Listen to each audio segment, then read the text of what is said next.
Welcome sa ating munting YouTube channel. Please support my videos. Comment, like and subscribe po mga idolo. Maraming salamat po. Story present. Super Devo Uling System. Kabanata 2071 Pagpatay sa Diyos. Niloloko ako. Agad na nag-react ang nasa katanghaliang gulang na Godman at sinabing, sa palagay mo ba maaari mo akong labanan sa kaharian ng ikawalong ranggong demigod at isang set ng mga sandata ng labanan na napik gamit ang rubbery stone? Sinong nagsabing ako lang? Ngumisi si Yezuan. Sa susunod na sandali, si Shu Lao, He Jiao, He Jin Swordsman, Undead Swordsman, 5 Element Swordsman, at 100 Beast Swordsman ay lumitaw lahat.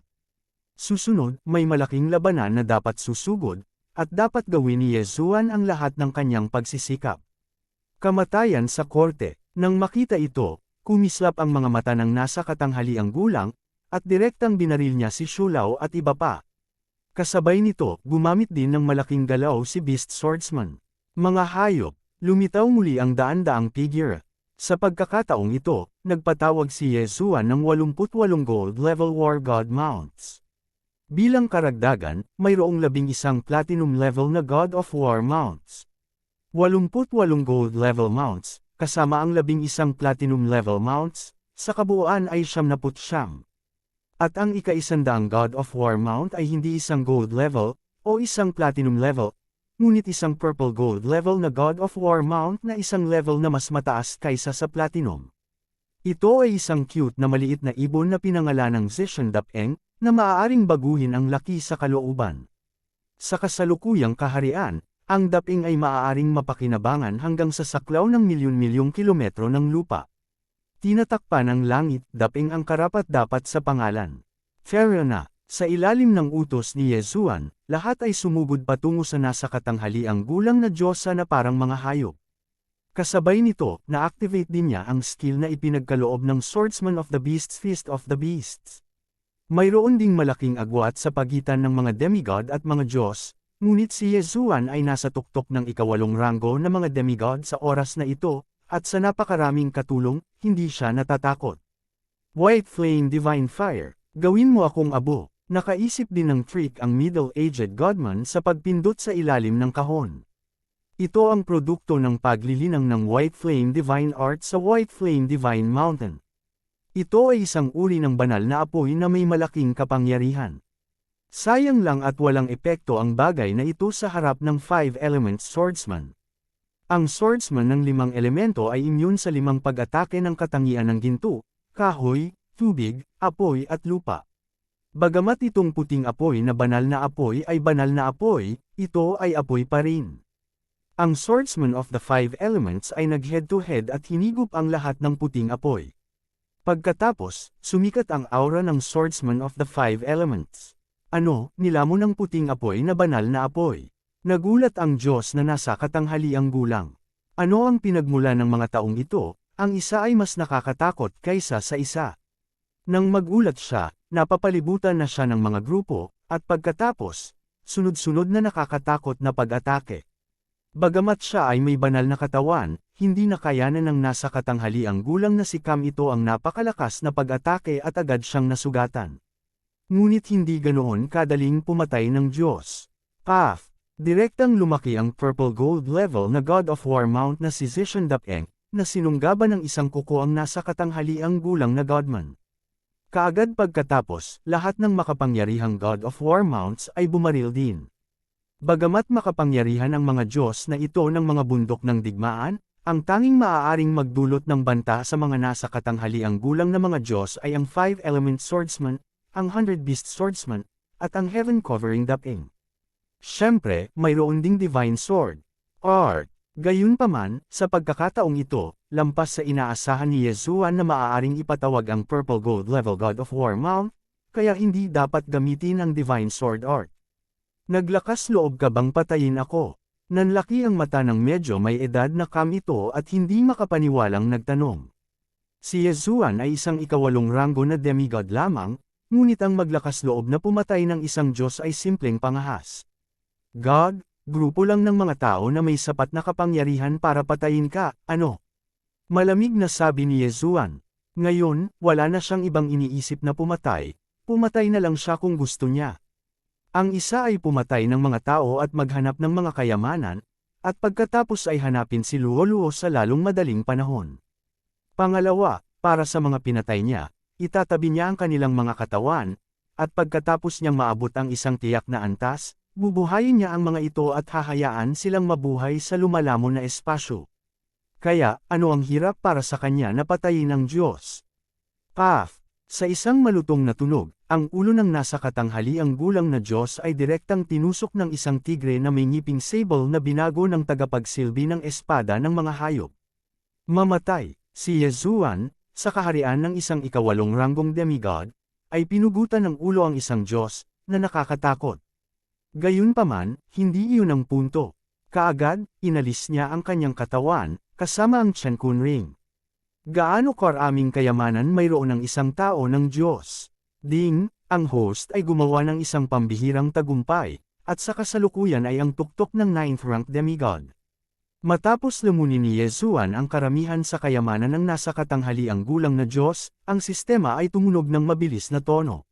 Sa oras na ito, naabot na ni Yezuan ang rurok ng isang demigod, at isang hakbang na lang siya mula sa pagiging isang Diyos. At ang susunod na hakbang ay ang kapahamakan.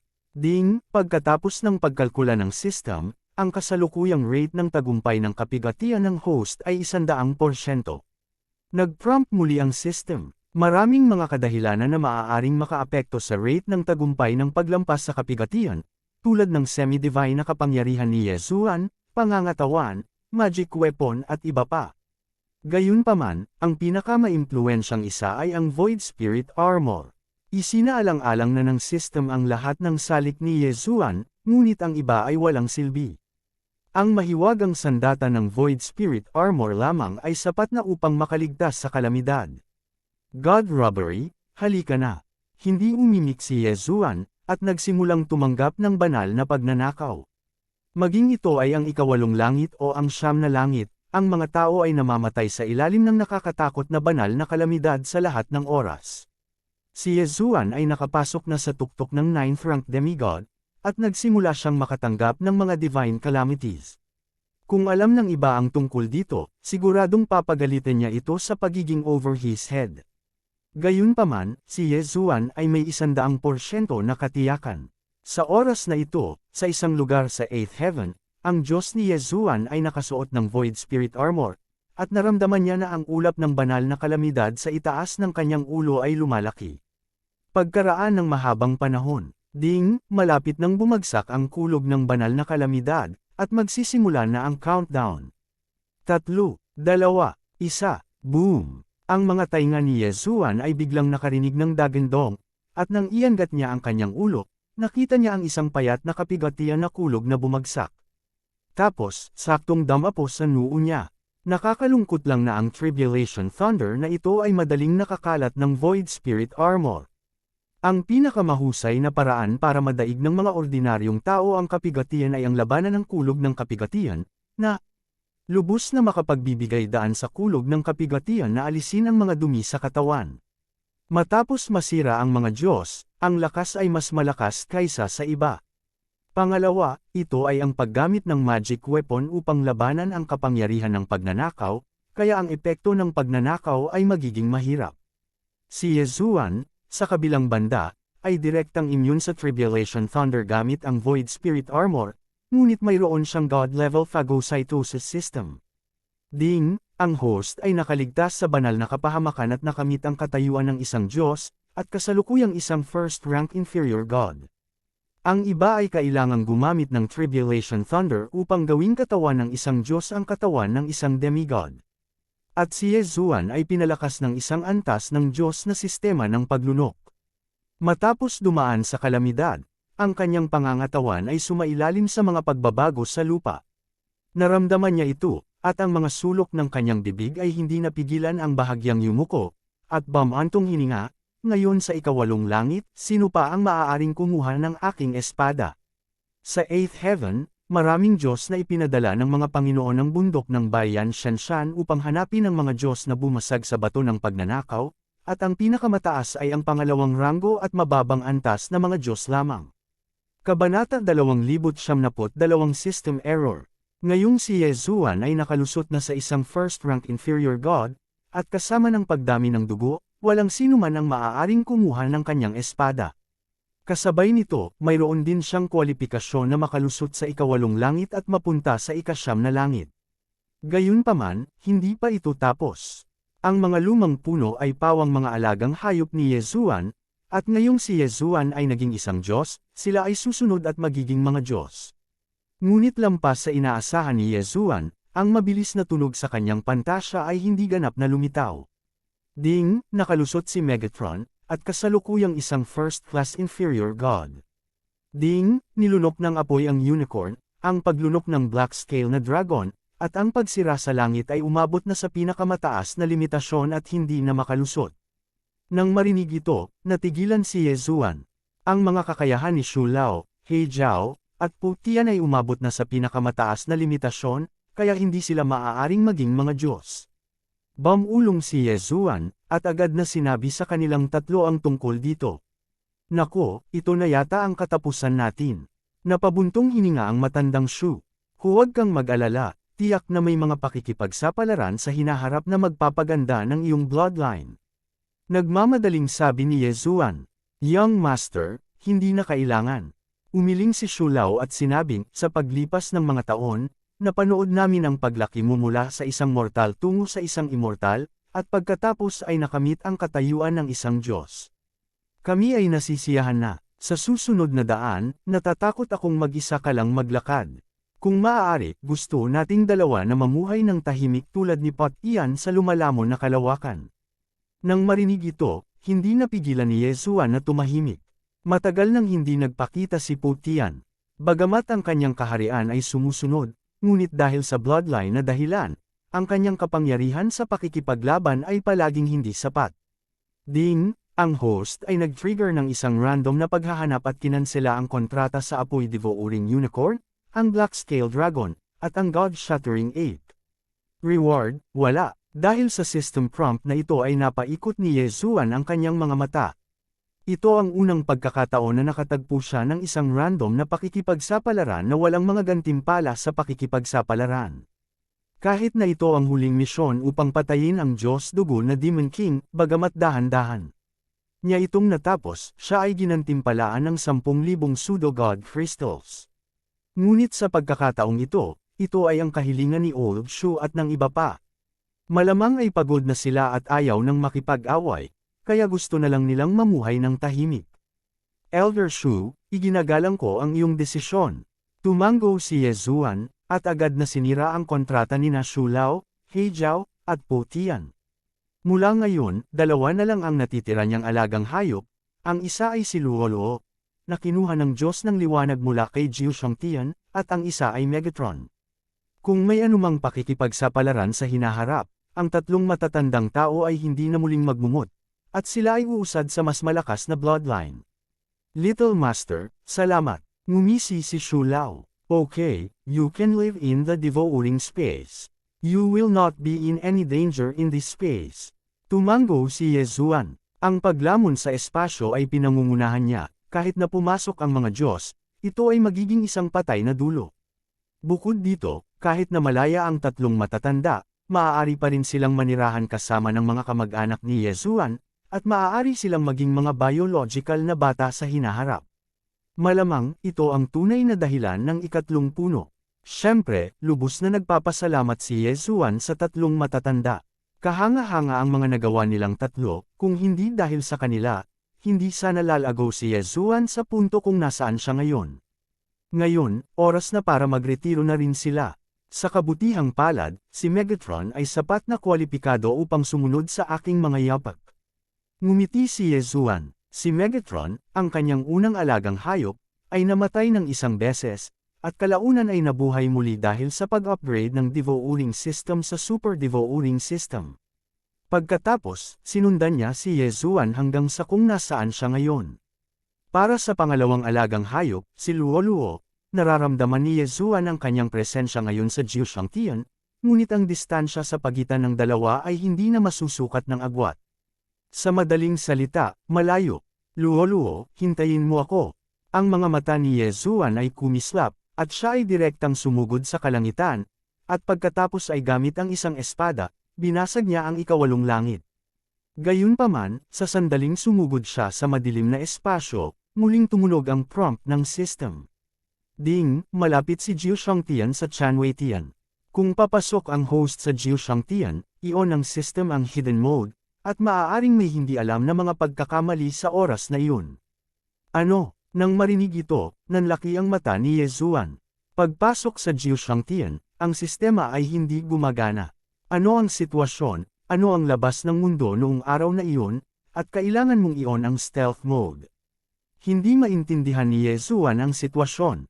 Ang pagbabagong ito ang nagpatigil sa kanya. Gayunpaman, nahulaan niya na ito ay isang hindi may iwasang pangyayari, maliban kung nanatili siya sa ikawalong langit.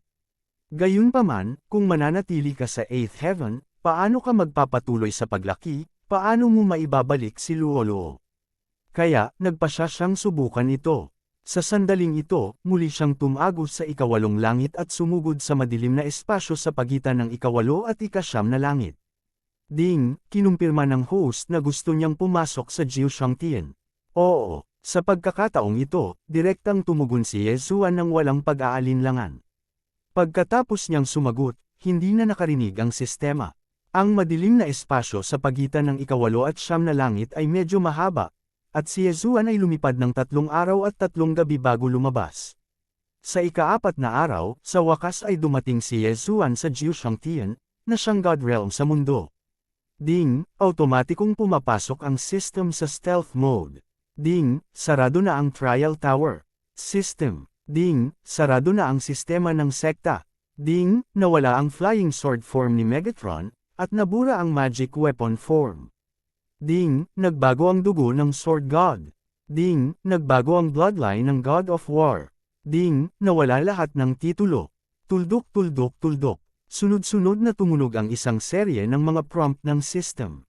Sa hindi inaasahan, pag-on pa lang ng stealth mode, napakaraming failure ang system, grabe talaga. Damn, clear na ang magic weapon form ni Megatron. Bago matapos ang pakikinig ni Ye Zuan, nasubsob ang kanyang ulo.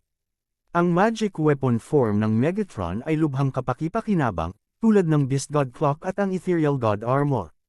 Sa buong Megatron, tanging ang kakayahan ng ordinaryong pagbabagong anyo ang natitira, at ang mga mahiwagang anyo na naayos niya noon ay lahat ay nawala, na talagang kakilakilabot.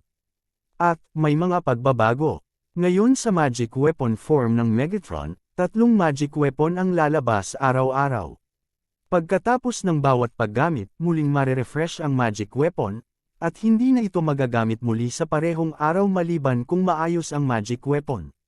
Bukod dito, ang Megatron ay maaari lamang gawing 3 magic weapon araw-araw. Siyempre, kung ito ay naging isang nakapirming magic weapon, walang limitasyon. Gayunpaman, ang pagbabagong ito sa Megatron ay hindi ang punto. Ang dahilan kung bakit walang magawa si Ye Zuan ay ang parehong bloodline ng Sword God at ang bloodline ng War God ay nagbago. Sword God clone, wala na si Nima.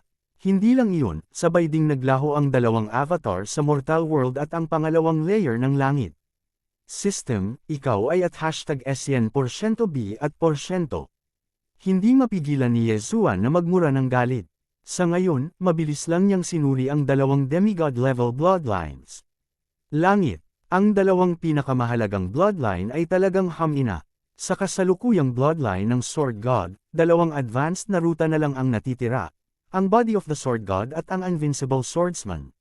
Bukod dito, sa mga Invincible Swordsman, ang Black Gold Swordsman, ang 5-Element Swordsman, at ang Undead Swordsman ay nawala lahat, at tanging isang Beast Swordsman. Ang advanced na ruta ng Sword of God ay nawala din pagkatapos ng system error, ibig sabihin, nawala ang Divine Sword Art. Ang mga card ni Ye Zuan ay sunod-sunod na nawala dahil sa isang error sa system. Grabe talaga, ding, lahat ng nawalang advanced na ruta ay maaaring makuha. Nag-prompt ang system. Paano ito maibabalik? Tanong kaagad ni Ye Zuan. Ding, hindi alam ang paraan, mangyaring tuklasin ito ng mag-isa. Ang sagot na ito ay nagpaikot ng mata ni Ye Zuan, ikaw ang sistema, hindi mo ba alam? Sa kabutihang palad, nandoon pa rin ang advanced na ruta ng Invincible Sword Attendant, Kung hindi, si Yezuan ay iiyak hanggang mamatay. Kung tungkol sa katawan ng isang sword god, anong uri ng sword god bloodline ito? Bilang karagdagan, ang bloodline ng God of War ay nawalan lamang ng kasanayan sa God of War domain, at ang pagbabago ay hindi masyadong malaki. Hindi lang ang God of War realm. Paano naman, ang gold level guaranteed summon ng God of War mount ay na-relegate na para maging silver level guaranteed summon?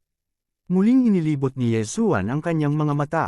Maihahambing ba ang isang pilak na antas ng God of War mount sa isang gold level na God of War mount? Sa kabutihang palad, sa pag-de-escalate ng kasanayang ito, nabawasan din ang mga kinakailangang puntos para sa pag-unlad. Ngayon, 3 devouring point na lang ang kailangan para maka-advance muli at makabalik sa gold level guaranteed summoning. Gayunpaman, ang higit na tumama kay Yezuan ay ang katotohanan na nawala ang clone ng Sword God. Nangangahulugan ito na maaari lamang siyang ipadala ng kanyang Diyos sa hinaharap. Bumantong hininga si Yezuan at buod ng mga pagbabago sa pagkakataong ito. Dahil sa isang system error, ang Trial Tower system ay isinara, ang Sect system ay isinara, ang Flying Sword form ni Megatron ay nawala, ang Magic Weapon form ay nabura, at ang dugo ng Sword God at ang Diyos ng Digmaan ay nagbago. Bukod dito, nawala na rin ang dalawang skill ng Eye of the Void at Eye of Assassination na sumunod sa kanya sa mahabang panahon, na naiwan na lang ang Eye of Insight at Death Pursuit, at nawala na rin ang Lock Value at Critical Strike effect ni Megatron. Sa hinaharap, maliban kung tataas muli ang halaga ng swerte, walang critical na strike o one-hit kill effect. Sa ganitong paraan, mayroon lamang siyang exchange system, forging system, at trust system. Kung tungkol sa mga kasanayan, mayroon lamang kamay ng lumalamon mula sa hangin, ang mata ng pananaw, ang utos ng paghabol sa kamatayan, ang pagpapatawag sa hindi magagapi na eskrimador, at ang pagpapatawag sa Diyos ng bundok ng digmaan. Bukod dito, isa na lang ang katulong na natitira, si Megatron. Gayunpaman, ang mahiwagang anyo ng sandata ng Megatron ay nalinis, ang totoo at huwad na mga maskara na ginagamit para sa pagbabalat kayo, ang haka-haka na baluti ng Diyos na immune sa mga pag-atake ng enerhiya, ang Beast God Clock na pinipigilan ang 80% ng lakas ng mga hayop at may epekto sa paghahanap ng kaluluwa. Ngayon isa na akong first-class inferior God, at pagkatapos kung wala ang Void Spirit Armor, kailangan kong kumilos ng maingat. Napaisip si Yezuan sa kanyang sarili. Dati, mayroon siyang dalawang ordinaryong clone para maiwasan ang kanyang pagkahulog at isang Invincible Sword God clone, ngunit ngayon, wala na siya. Sa makatuwid, dapat siyang maging lubhang maingat. Sa oras na ito, pagkatapos pumasok ang system sa stealth mode, may bagsak, mangyaring ang host ay ayusin ang system sa lalong madaling panahon, kung hindi, maaari itong magpatuloy na magkamali. Babayaran ng system ang host at magsisimulang random na gumuhit ng mga gantimpala sa compensation. Kabanata 2093, Pagpatay sa Excalibur. Congratulations sa host, makakuha ng random compensation mula sa system, attribute crit. Congratulations sa host, makakatanggap ka ng random compensation mula sa system, at tataas ang iyong attribute lock. Kabaitan, crit attribute, lucky value attribute. Bahagyang kumunat ang noo ni Yezuan, ngunit mabilis na nakahinga. Ang dalawang kompensasyon na ibinigay ng sistema ay tila walang pinagkaiba sa mga nauna sa ibabaw, ngunit hindi. Pag-usapan muna natin ang katangian ng crit. Sa pagkakataong ito, ang crit ay may mataas na posibilidad na mag-trigger ng 10 beses ang crit, at kasabay nito, may maliit na posibilidad na mag-trigger ng one-hit kill. Ang pagkakaiba ay dito, ang tatlong salita ng mataas na posibilidad ay ipinaliwanag ang lahat.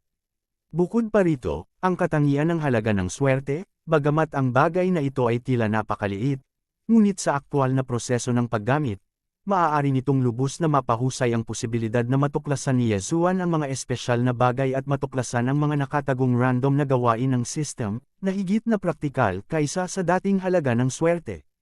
Masasabing ang dalawang reward na ibinigay ng system ay pinasadya lamang para kay Yezuan para mabilis na mabawi ang kanyang lakas. Ang pangunahing bagay ngayon ni Yezuan, syempre, ay hanapin si Luoluo. Ngunit ngayon, wala nang balita tungkol sa Luoluo. tanging ang pangkalahatang direksyon kung nasaan si Luo ang madarama, ngunit ang distansya sa pagitan ng dalawa ay hindi na sapat upang ilarawan ito bilang isang puwang. Sa makatuwid, kahit na nababalisa si Yezuan, wala siyang pagpipilian kundi ang gumawa ng isang hakbang sa isang pagkakataon.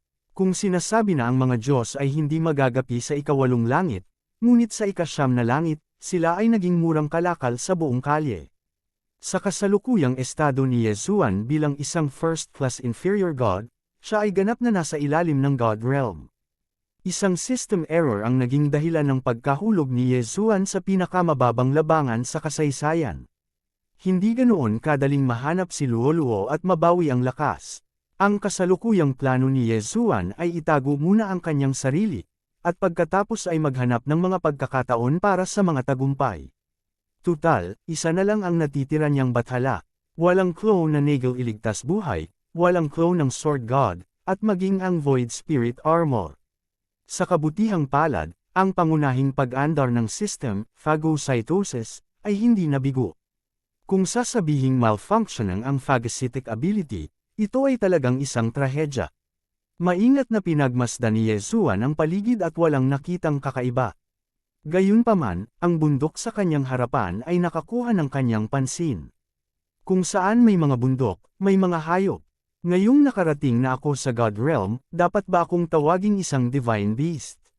Well, ngayon, gagamitin ko itong mga Divine Beast para mag-level up muna. Tahimik na sinabi ni Yezuan sa kanyang puso. Ang pangungusap na ito ay puno ng kaunting kawalan ng kakayahan, ngunit puno rin ito ng pinakamataas na pangangibabaw. Juluo Kiju Mountain. Ito ang kinaroroonan ngayon ni Yezuan, ngunit ang hindi alam ni Yezuan ay ang sagradong bundok na ito ay hindi kasing simple ng kanyang inaakala. Dumating si Yezuan sa bundok, at lumapit lang sa gilid, hindi niya maiwasang tumigil, gaya ng inaasahan. Kung saan may mga bundok, mayroong mga hayop. Ang ikatlong baitang mababang banal na hayop, ang Roaring Divine Ape. Ikalimang baitang mababang gawa na hayop, butas ng ngipin at matutulis na sail. Tuldok. Isang malaking grupo ng mga Divine Beast ang nasa harap ni Yezuan. Isang magandang lugar, ang lugar na ito ay pinasadya lang para sa akin ngayon. Bahagyang ngumiti si Yezuan at sumugod. Ding! Ang host ay nag-trigger ng isang serye ng mga random na pakikipagsapalaran, ang kaguluhan ng mga hayop, ang unang singsing, ang beast slash. Ding! Ang host ay nag-trigger ng isang serye ng mga random na gawain, at ang system ay recast. Sa yugtong ito, ang host ay makakatanggap ng iba't ibang mga random na gawain. Sa bawat oras na makumplito ang isang link, ang oras ng pagbawi ng system ay mapapabilis. Kung makumplito ang lahat, ang host ay magkakaroon ng sobrang kakayahan na i-customize ang recasting system. Ang dalawang system beep ay medyo nagulat kay Yezuan. Recast ng system. Actually, may ganyang hidden setting. Bagamat sinasabing walang ideya si Yezuan tungkol sa muling pagtatayo ng sistemang ito, kung paano ito.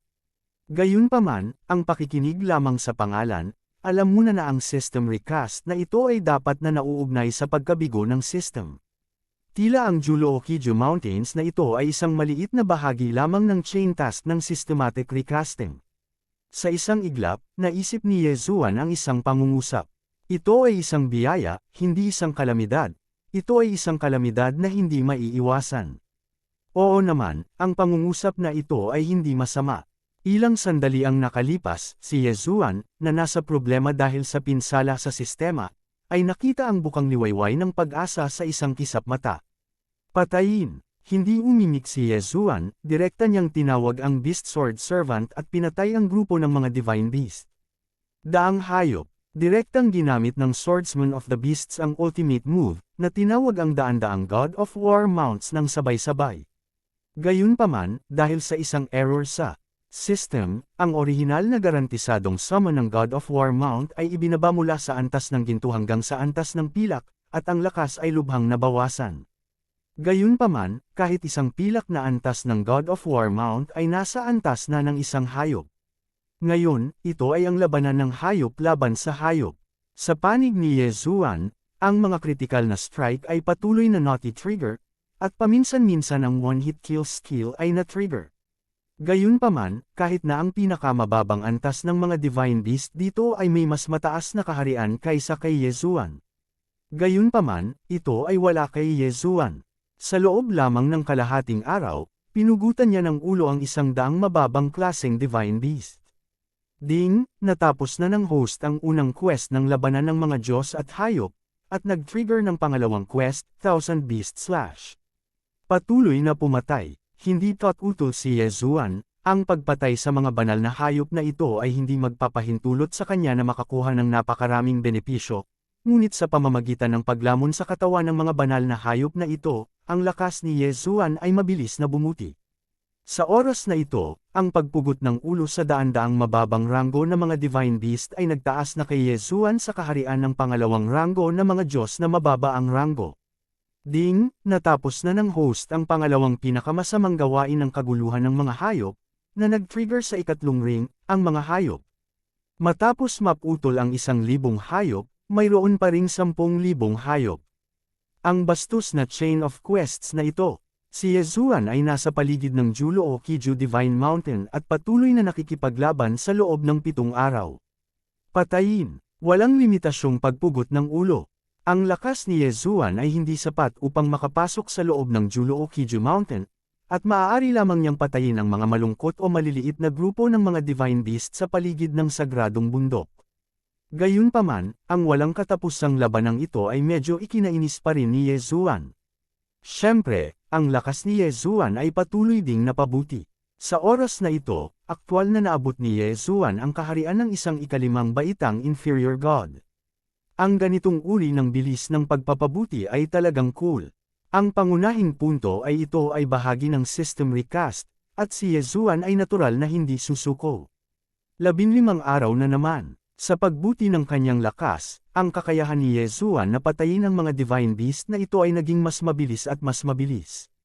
Sa 15 araw, pinugutan niya ng ulo ang 10,000 banal na hayop.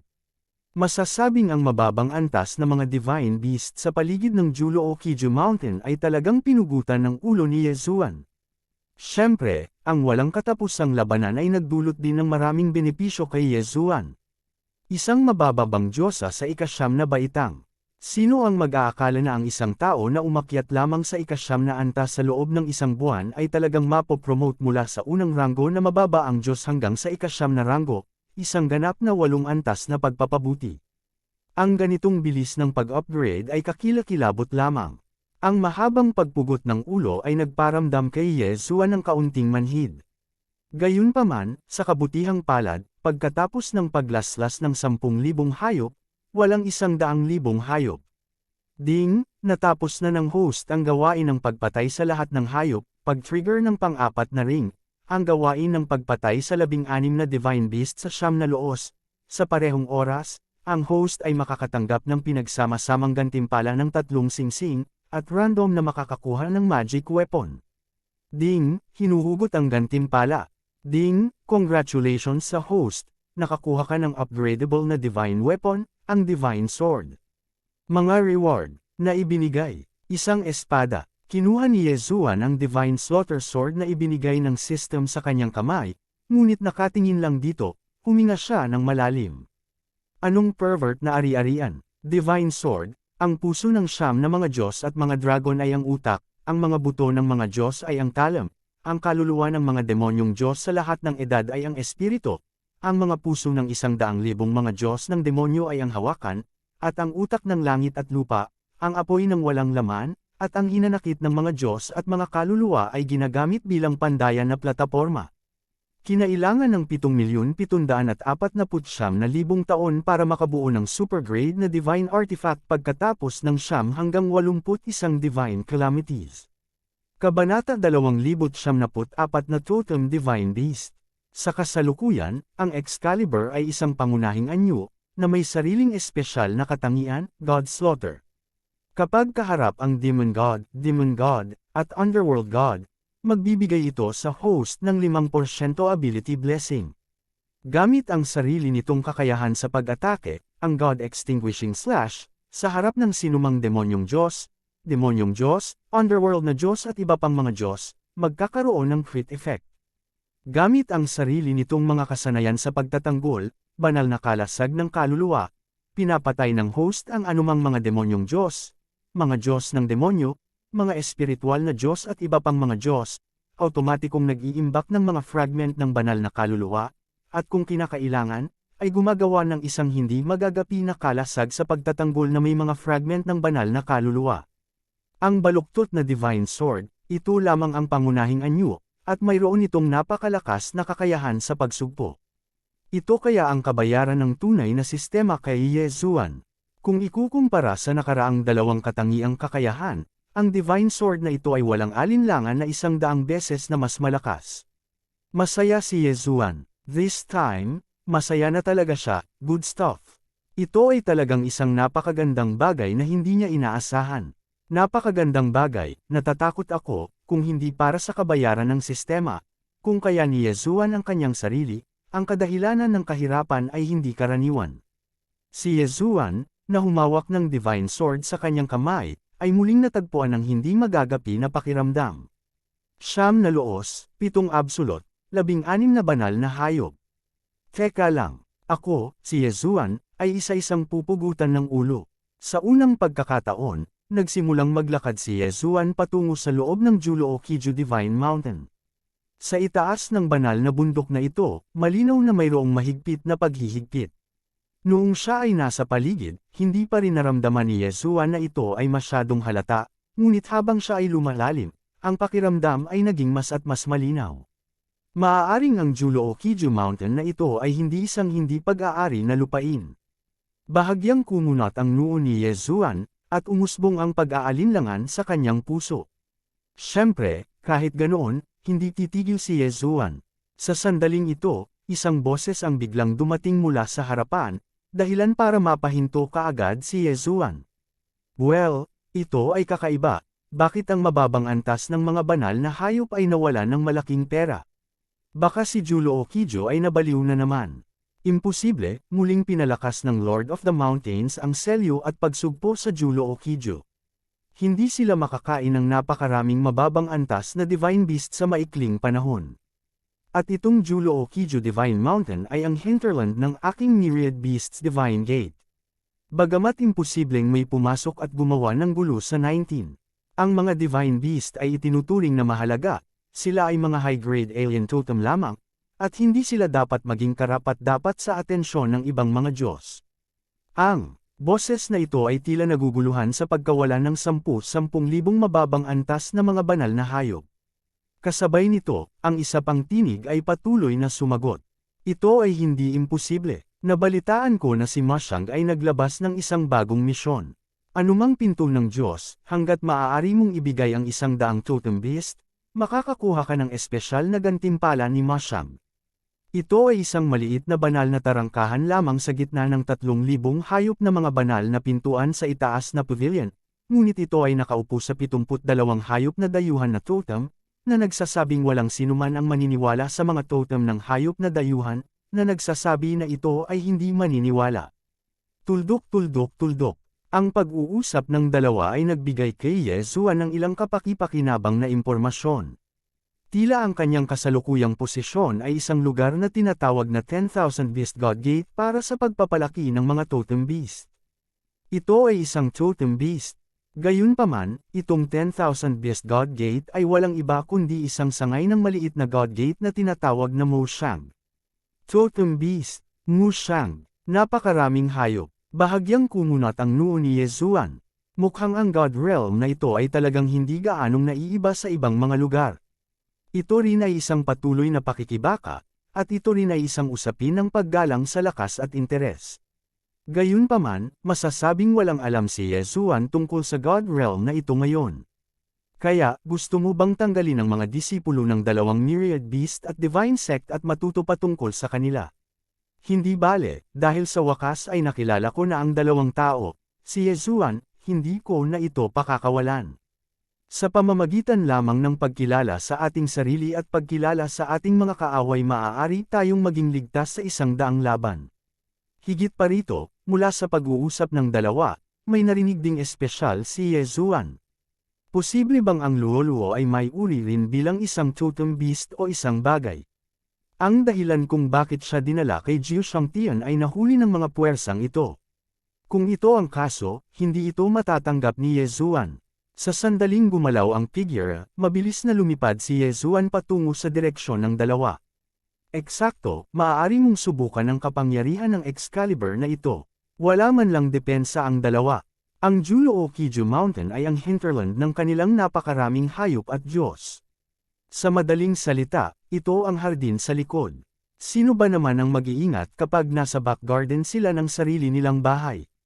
Sa makatuwid, kahit na ang lakas ng dalawang taong ito ay mas mataas kaysa kay Ye Zuan, matapos silang matuklasan ni Ye Zuan, hindi na nila sila napansin. Siyempre, habang papalapit si Ye Zuan, sa wakas, ang isa sa kanila ay tumangala sa kinaroroonan ni Ye Zuan. WHO. Ang lalaki ay umungal ng malakas, at kasabay nito, siya ay naglabas ng isang mahabang latigo sa kanyang kamay at nag-assume ng isang fighting stance. Kuya, anong meron? Ang ibang tao ay sumulyap sa nakatatandang kapatid sa ibang paraan, hindi alam kung ano ang nahanap niya. May tao, tuldok. Gayunpaman, pagkatapos ng pangungusap na ito, dumating na ang pag-atake ni Ye Zuan. Ang labanan ay dapat na malutas ng mabilis. Kapag pinahintulutan silang dalawa na magpadala ng senyales para ipatawag ang kanilang mga kasama, magiging trahedya si Ye Zuan. Pagsira sa Diyos. Sa sandaling ma-release ang shot, ito ay ang attack special effect ng Divine Sword. Bigla, sa kawalan, tila nagkaroon ng pinakamataas na pamimilit mula sa isang sinaunang Diyos. Ang marahas na kapangyarihan ay talagang nagpang-inig sa dalawang lalaki sa takot. Anong nakakatakot na kapangyarihan? Ito, hindi ba ito ang pag-atake ng mga Diyos? Ang mga Diyos ay nahahati sa upper, middle at lower grades. At, higit sa mga Diyos, ay ang mga Diyos. God, nahahati din ito sa tatlong klase. Masasabing ang mga Diyos ay nalampasan ang dalawang disipulong ito ng isang malaking kaharian, at sila ay ganap na walang talo na pag-iral. Pagtanggol, sumigaw ang nakatatandang kapatid, na parang nagpapaalala sa kanyang nakababatang kapatid, at siya mismo, isang bilog ng gatas na puting liwanag ang lumitaw sa paligid ng kanyang katawan, at handa siyang ipagtanggol. Gayunpaman, ang target ng pag-atake ni Ye Zuan ay hindi siya, kundi ang junior brother. Path. Ang pagpatay gamit ang isang espada, ang kapangyarihan ng mapanirang Diyos na slash ay nahayag sa unang pagkakataon. Hanggang sa oras na ito, hindi namalayan ni Ye Zuan na ang dalawang lalaking ito ay parehong nasa gitnang kaharian ng mga Diyos. Siyempre, walang dapat ikatakot. Yung junior brother na yun, namatay siya nang hindi niya maintindihan ang nangyari, kaya diretsyong nahulog. At sa mga mata ng nakatatandang kapatid na iyon, may hitsura ng pagtataka, nakaharap sa direksyon ni Ye Zuan, at malakas na nagtanong. Sino ang nakatatanda, bakit mo pinatay ang aking mga disipulo ng Myriad Beasts? Ang Myriad Beasts at Divine Sect ay palaging walang pakialam sa mundo. Mayroon bang hindi pagkakaunawaan dito? Hindi maintindihan. Lumabas ang figure ni Ye Zuan. Wala naman talaga kaming hindi pagkakaintindihan, pero, sorry, you must die. Ikaw, isa ka lang inferior god. Ito, paano ito posible? Ang Divine Gate of 10,000 Beasts ay mahusay sa sining ng pagpapaamo at pagpapalaki ng mga hayop. Dahil dito, ang mga alagad ng banal na pintuang ito ay magaling sa lahat ng uri ng animal control art. At ang pagpapala sa kaluluwa ng hayop ay ang pinakapangunahing paraan. Katulad ng junior brother na iyon, ang kanyang pangangatawan ay nabiyayaan na ng kapangyarihan ng ilang divine beast. Sa pagsasalita pa lang ng kanyang pangangatawan, narating na niya ang isang napakakilabot na kaharian. Ngunit hindi niya akalain na siya ay pupugutan ng ulo ng isang mababang antas na Diyos na may isang espada. Sa sobrang nakakatakot na kapangyarihan sa pag-atake, paanong hindi matatakot ang nakatatandang kapatid na ito? Maaari lamang humingi ng tawad si Ye Zuan sa 2 taong ito. Kung tutuusin, ang dalawang ito rin ang unang taong nakilala niya nang dumating siya sa kaharian ng mga Diyos, ngunit kinailangan ni Ye Zuan na patayin ang 16 na divine beast ni Jiu-Luo-Qiju, kaya kinailangang mamatay silang dalawa. Kabanata 2075 unang narinig ang Lingshan Pavilion. Hindi nagpatuloy si Yezuan sa pagsagot, ngunit muling naglunsad ng pag-atake.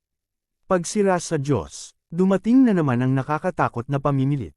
Natigilan ng senior brother, nandoon pa rin ang katawan ng junior brother niya, kahit mababang antas na Diyos lang ang nasa harapan niya, hindi niya pinangarap na maging pabaya. Pinagpala ng pulang gintong Xuanwu Beast Soul. Eternal Tiger Soul Beast Soul Blessing. Hawakan mo ako. Sa isang iglap, isang hindi maihahambing na malakas na pamimilit ang sumabog mula sa taong ito, na lahat ay ginamit para sa pagtatanggol. Sa kasamaang palad, hindi pa rin ito sapat. Huang, sa isang malakas na putok, ang lalaki ay direktang tinadtad, at bago pa man siya bumagsak sa lupa, nawalan na siya ng anumang pagtutol at direktang pinilit ni Yezuan sa planta. Anong Excalibur, wala nang sinuman ang may ganitong kapangyarihan. Kasabay nito, nakuha din ni Yezuan ang Chen Kunring ng 2 taong ito. Masasabing may ilang bagay dito na hindi pa nakikita ni Yezuan. Gayunpaman, ang 2 ito ay karapat-dapat na maging mga disipulo ng Myriad Beasts Divine Sect. Sa mga Chen Kunring, karamihan sa mga ito ay mga materyales ng iba't ibang Divine Beast. Mula sa alaala ng kapatid na iyon, si Yezuan ay hindi nakatanggap ng maraming balita, ngunit para sa kasalukuyang yugto, ito ay sapat na. Lumalabas na napakaraming uri ng mga Divine Beast sa God Realm, ngunit mayroon ding maraming Divine Gate na dalubhasa sa pagpapalaki ng mga Divine Beast na ito, at ang ginagawa nila ay itong totem na Divine Beast. Dahil, ang Totem Beast ay isang kailangang-kailangan at mahalagang materyal para sa pagdadalisay ng ilang espesyal na sandatang mahika sa kaharian ng mga Diyos. Kasabay nito, ang ilang mga espesyal na pagsasanay ay nangangailangan din ng banal na hayop na ito. Gayunpaman, ang pakiramdam na ito ay nagparamdam kay Yezuan, maaari bang sa kaharian ng mga Diyos, ang mga banal na hayop o isang bagay ay talagang walang katayuang tulad nito. Kalimutan ito, gaano man siya karami, kumpletuhin muna ang random na gawaing ito, at pagkatapos ay pumunta sa Moshang para tingnan ang balita tungkol sa luho-luho, na siyang susi. Si Yezuan ay napakabilis, patungo sa tuktok ng bundok. Tumpak na niyang nahawakan ang mga posisyon ng 16 na Totem Beast. Hindi nagtagal, lumitaw ang unang Totem Beast sa harap ni Yezuan. Ito ay isang kakaibang mythical beast na may ulo na parang tigre, mga hooves na parang baka, 4 na pakpak sa likod nito, at 3 ponytails. Hindi ito ang susi ay ang salita sa kanyang noo. Respeto, oo, iyon ang salitang, revered beast. Ang pinakamalaking paraan upang makilala ang isang totem beast ay ang salita sa noo. Zun, King, Emperor, Tian, Yu. Ito ang simbolo ng 5 universal na totem beast. Siyempre, sa ilalim ng normal na mga pangyayari, ang sulat kamay na ito ay hindi lilito. Tanging kapag ito ay natuklasan at isang espesyal na spell ay inilapat, ang sulat kamay ay malinaw na tumagas. Ito ang Bull Tiger Beast. Sinasabing ang mga hayop na toro at tigre ay maaaring pagpalain ang kanilang lakas, pagandahin ang kanilang pangangatawan, o gumawa ng isang mapurol na sandata na magic weapon. Pero bakit wala akong makitang kakaiba sa kanya? Panipi, tumingin si Yezuan sa Totem Beast sa harap niya, nagtataka. Sa oras na ito, ang Bull Tiger Beast, tulad ng isang may sakit na matandang lalaki, ay hindi man lang nag-abala na itaas ang kanyang mga mata upang tingnan si Yezuan. Ito ba ay ipinagbabawal ng Divine Sect of All Beasts? Pagkatapos, naging mas mura ito para kay Yezuan. Pagsira sa Diyos, kung sasabihin mong gusto mong gawin, magagawa mo. Ngayon na malinaw na ang layunin, Yezuan, hindi na kailangang mag-aksaya ng oras. Boom! Ang Soul Destruction Slash, na sapat na upang patayin ang nakatataas na mga Diyos sa ilang segundo, ay marahas na inatake ang katawan ng toro at tigre na hayop. Gayunpaman, labis na ikinagulat ni Yezuan ang resulta. Hindi wasto ang pag-atake. Paano ito posible? Paanong hindi epektibo ang pag-atake? Ito, anong nangyayari? Ang Julo o Kijo Beast ay ang 16 na Divine Beast na dapat patayin ni Yezuan. Ngunit noong nakatagpo ko lamang ang unang ulong ito, hindi nagtagumpay ang isang pag-atake. Paano ito matatanggap ni Yezuan? Hindi pa rin ako naniniwala, hindi kita kayang patayin. Pagsira sa Diyos, bigyan mo ako ng crit, bigyan mo ako ng isang hit at patayin. Tuldok, tuldok, tuldok. Sa kasamaang palad, lumabas ang crit effect, ngunit hindi ito nag-trigger ng one-hit kill. Kasabay nito, sa wakas ay nakita ni Yezuan kung bakit hindi niya kayang patayin ang toro at tigre na hayop na ito. Hindi, ito ay isang pagbabawal. Si Yezuan ay sumigaw ng masama sa kanyang puso. Magmadali upang subukan ito gamit ang God-level devouring system, ngunit narinig ko ang isang prompt ng system. Ding, ang sistema ay kasalukuyang nasa sirang yugto, at ang paghihigpit na ito ay hindi maaaring sirain. Ngayon, kahit na ang Diyos level na sistema ng paglunok ay hindi maaaring masira ang paghihigpit na ito, at ang lahat ng kanyang mga pag-atake ay nakuha na ng paghihigpit. Pagkatapos, walang suspense, dapat alam na ng mga tao ng Divine Sect of 10,000 Beasts kung ano ang nangyayari dito. Umatras. Walang kwenta ang pananatili dito ngayon. Sa sandaling habulin siya ng mga tao mula sa Myriad Beast Sect, mahihirapan si Yezuan. Damban, nena si Yezuan sa kanyang puso, ngunit maaari lamang siyang umatras ng buong bilis. Oo nga, hindi nagtagal pagkaalis ni Yezuan, maraming disipulo ng Myriad Beasts at Divine Sect ang sumugod. Hoy, kakaiba, hindi nagbago ang Totem Beast. Bakit tayo nakatanggap ng alerto na ipagbawal ang pag-atake? Maaaring may isang totem beast na sinubukang salakayin ang pagbabawal ngayon lang. Gustong sirain ang pagbabawal ng mga matatanda? Itong mga lalaking ito, masyadong mag-isip. Tuldok. Lumikas na si Yezuan, at ang kanyang layunin ay Hanhao City. Ang God Realm, tila, ay hindi kasing simple ng tila. Ang antas na kaharian ay isa sa kanila. Gayunpaman, ang mga mahiwagang kapangyarihan ay ang pinakakritikal na subsidiary combat power. Matapos mabigang atakihin ang toro at tigre na hayop, naisip ni Yezuan ang Lingshan Pavilion auction sa Hanhao City. Oo, Yezuan, bumili ka ng ilang bagay. Dahil sa ganitong paraan mo lang masisira ang pagbabawal at mapahusay ang iyong lakas, gaya ng mga magic weapon. Ang Lingshan Pavilion auction ay sinasabing ang pinakamalaking auction sa God Realm. Sila mismo ay isang makapangyarihang organisasyon. Sinasabing may mga branch venue para sa Lingshan Pavilion auction sa buong God Realm.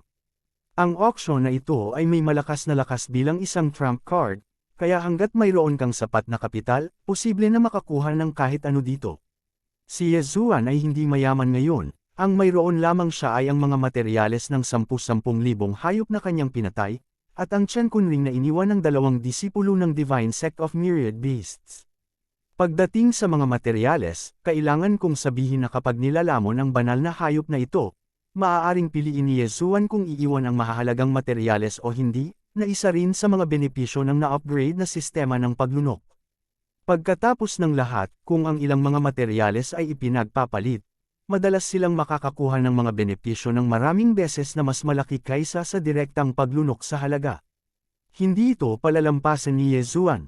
Kara-rating lang niya, at sa God Realm, siya ay isang baguhan pa lamang, isang hindi gaanong mahalagang pawn. Sa makatuwid, iniwan ni Yezuan ang isang bahagi ng materyal na banal na hayop. Kung hindi, ang paglunok ng 10,000 Divine Beast ay talagang sapat na para makapasok si Yezuan sa kaharian ng middle level na mga Divine Being. Ang currency unit na karaniwang ginagamit sa God Realm ay isang uri ng bagay na tinatawag na Divine Crystal. Ang ganitong uri ng bagay ay isang espesyal na sangkap na pinalapot mula sa walang bisa. Hindi mahalaga kung gaano karami, ngunit kung nais mong mangolekta, kailangan mo ng pinakamababang antas ng pangunahing Diyos. Panginoong Diyos, iyon ang sobrang pag-iral na hanggang ngayon lang maaasam ni Yezuan. Ang Divine Crystal ay maaaring payagan ng lahat na direktang sumipsip ng enerhiya mula dito para sa pagpino at paglilinang, kaya ito ay naging isang karaniwang pera. Sa mga Chen Kunring na iniwan ng 2 disipulo ng Divine Sect of 10,000 Beasts, isang kabuoang wala pang 10,000 Divine Crystal ang naiwan kay Yezuan. May isip ng isa kung gaano ito kahalaga. Direktang naglakad si Yezuan papunta sa Lingshan Pavilion. Sinulyapan ng isang receptionist si Yezuan, ngunit may hitsura ng pang-aalipuste sa gilid ng kanyang mga mata, kahit na ang isang mababang antas na Diyosa ay nangangahas na pumunta sa Lingshan Pavilion.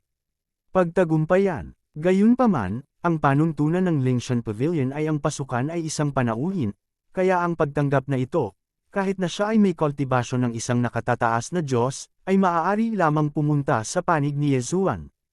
Kabanata 2076 ang magic weapon para masira ang pagbabawal. Anong ginagawa mo, bumibili o nagbebenta? Ang kawalang interes at panghahamak sa kanyang tono ay bahagyang sumimangot si Yesuan. How dare a mere receptionist dare to be so rude in front of him?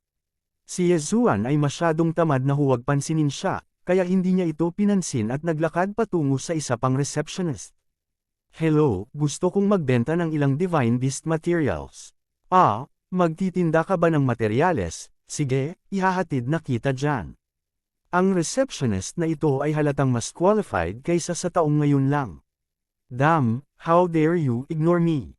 May malungkot na tingin sa mga mata ng naunang receptionist. Siya ay mula sa High Heaven Pavilion, at ang kanyang lakas ay higit pa sa 2 kaharian ni Yesuan. Sa kanyang harapan, si Yesuan ay hindi lamang nagkaroon ng kahit kaunting paggalang, ngunit kahit na naglakas loob na huwag pansinin siya. Ang gayong pag-uugali ay naging hindi katanggap-tanggap sa kanya.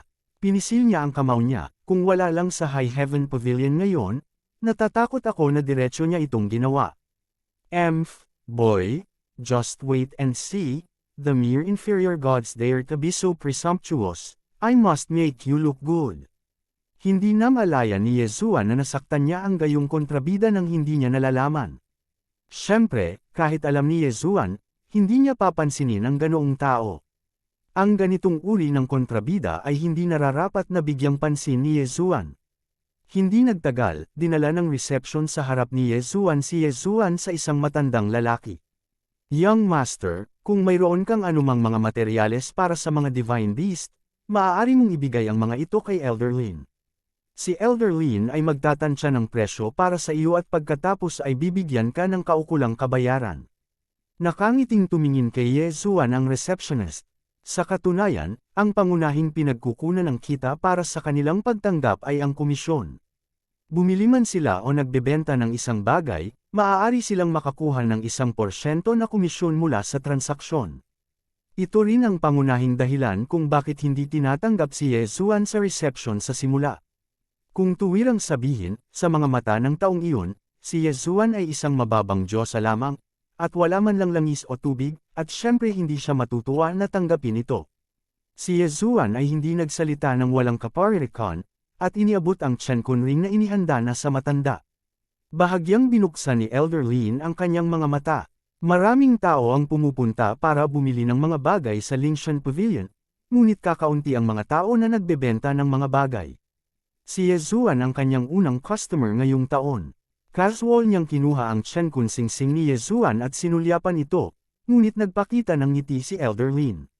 Little guy, not bad. You actually hunted so many low-level divine beasts. Hehe.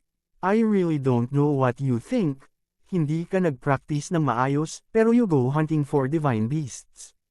Ang mga materyales para sa mababang antas ng mga banal na hayop ay karaniwang hindi hinahabol ng napakakaunting tao. Tila tinatahak mo ang landas ng pagpatay.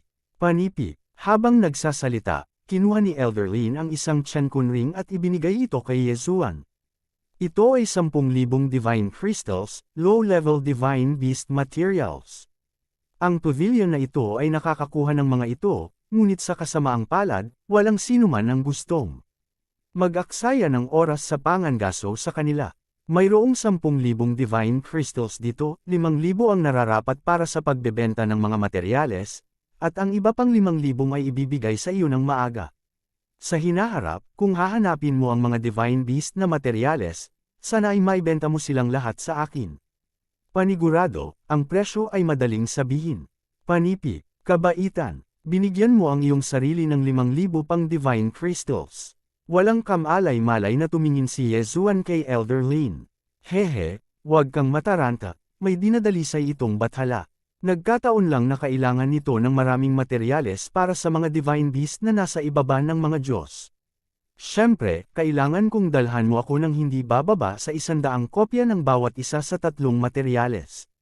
Ito ang iyong gawain, Diyos. Hindi curious si Yesuan sa gawain, ngunit curious siya sa titulo ni Elder Lin.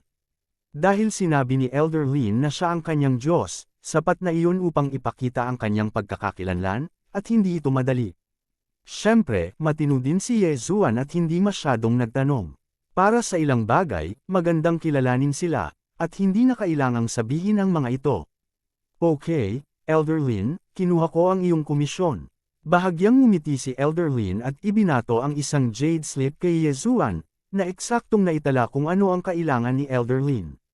Gayunpaman, pagkatapos gawin ang lahat ng ito, muling ipinikit ni Elder Lin ang kanyang mga mata, na parang walang nangyari ngayon lang. Bahagyang sumimangot si Yezuan at umalis sa kinaroroonan ni Elder Lin.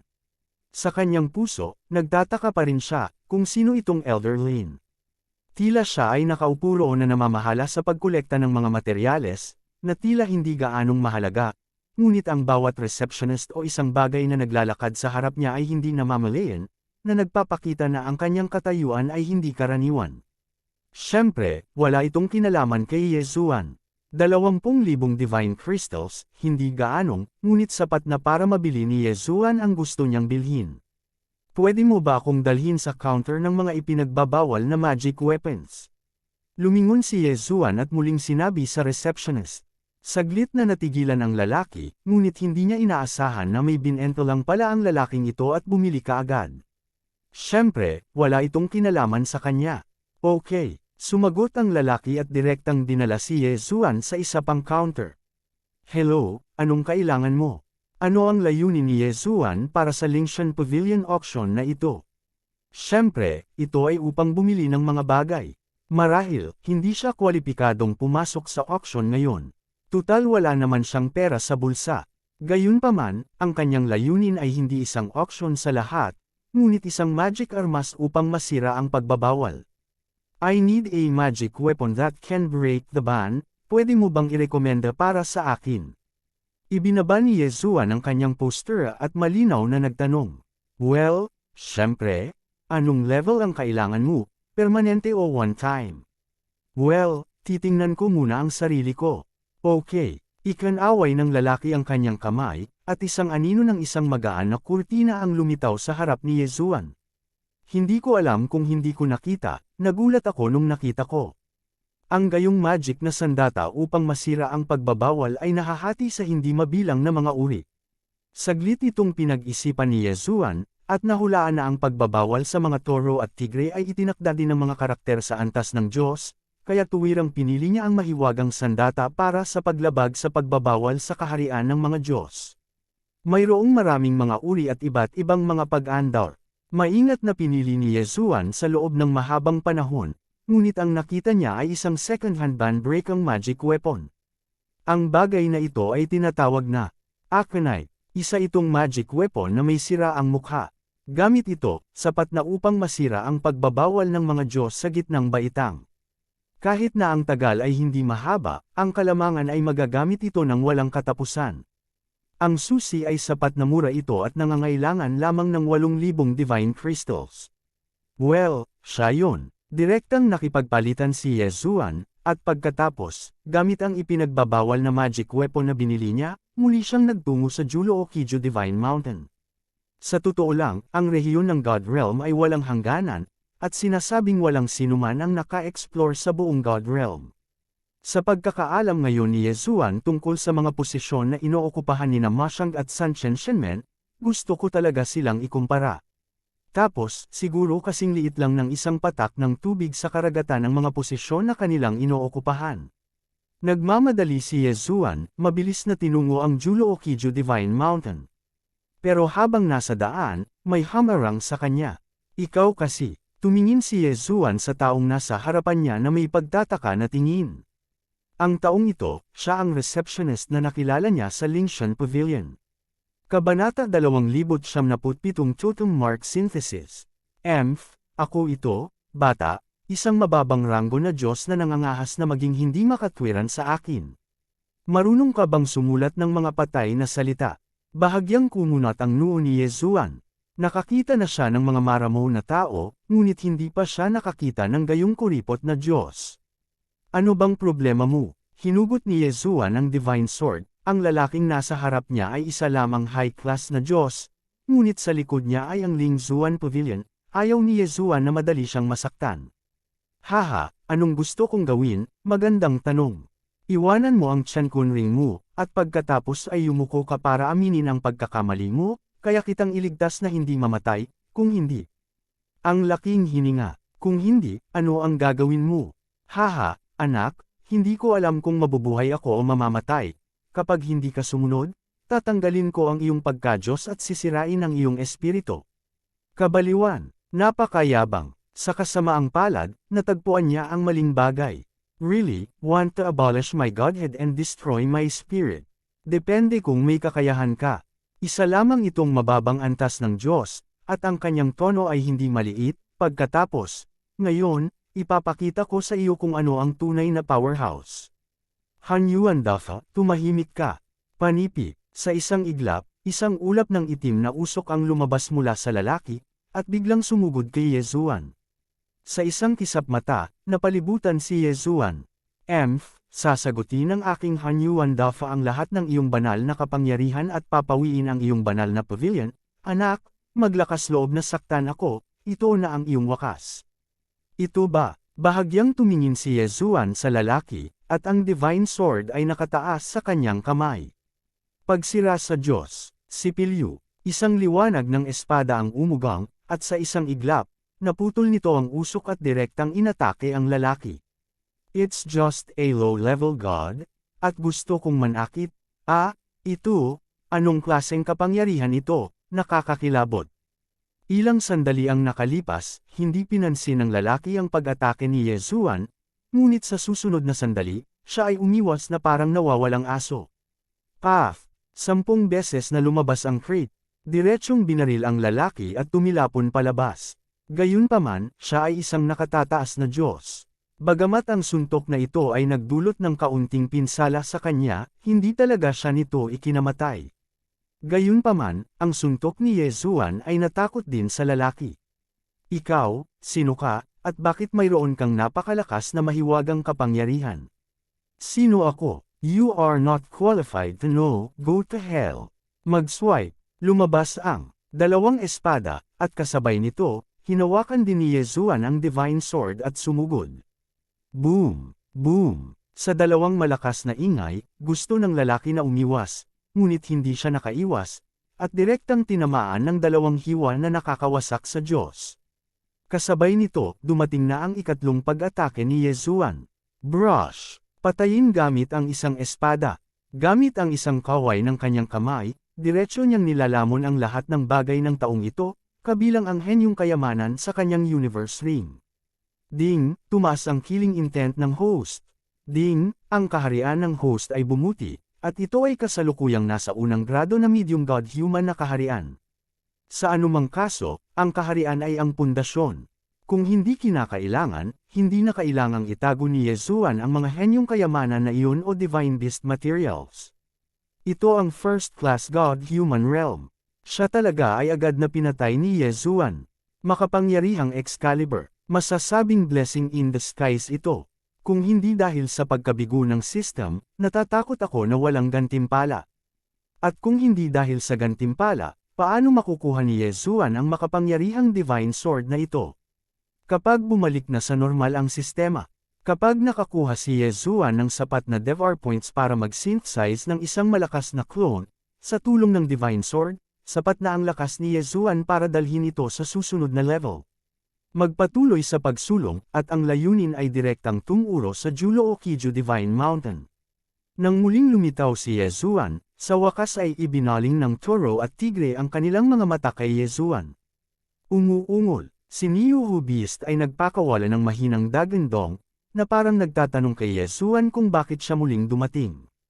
Gayunpaman, nakakalungkot na bagamat ang hayop na tigre na nagnanakaw ng baka ay isang totem beast, hindi pa ito nalilinang hanggang sa punto ng pagbigkas ng mga salita ng tao, kaya hindi maintindihan ni Yezuan ang kanyang sinabi.